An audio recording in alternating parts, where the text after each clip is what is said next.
नमः। स्फुरत्सहस्रारशिखातितीव्रं सुदर्शनं भास्करकोटितुल्यं सुरद्विषां प्राणविनाशविष्णोः चक्रं सदाहं शरणं प्रपद्ये। स्फुरत्सहस्रारशिखातितीव्रं सुदर्शनं भास्करकोटितुल्यं सुरद्विषां प्राणविनाशविष्णोः चक्रं सदाहं शरणं प्रपद्ये।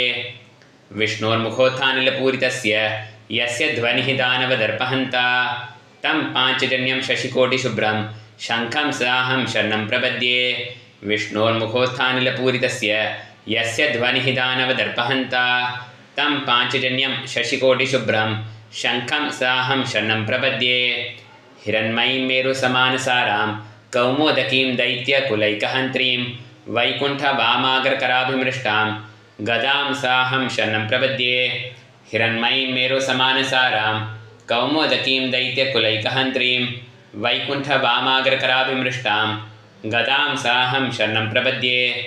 रक्षोऽसुराणां कठिनोग्रकण्ठः छेदक्षरचोनितदिग्धधारं तं नन्दकं नाम हरेः प्रदीप्तं खड्गं सदाहं शरणं प्रपद्ये।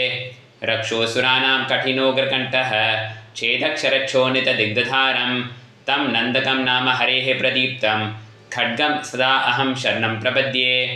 यज्जानिनादश्रवणात् सुराणां चेतांसि निर्मुक्तभयानि सद्यः भवन्ति दैत्या शनिवानवर्षि शार्ङ्गं सदाहं शरणं प्रपद्ये। यज्जानिनादश्रवणात् सुराणां चेतांसि निर्मुक्तभयानि सद्यः भवन्ति दैत्या शनिवानवर्षि शार्ङ्गं सदाहं शरणं प्रपद्ये। इमं हरे पञ्चमहायुधानां स्तवं पठेद्योनुदिनं प्रभाते समस्तदुःखानि भयानि सद्यः पापानि नश्यन्ति सुखानि सन्ति। इमं हरेः पञ्चमहायुधानां स्तवं पठेद्योनुदिनं प्रभाते समस्तदुःखानि भयानि सद्यः पापानि नश्यन्ति सुखानि सन्ति। वने रणे शत्रुजलाग्निमध्ये यदृच्छया आपत्सु महाभयेषु इदं पठन् स्तोत्रमनाकुलात्मा सुखी भवेत् तत्कृतसर्वरक्षः।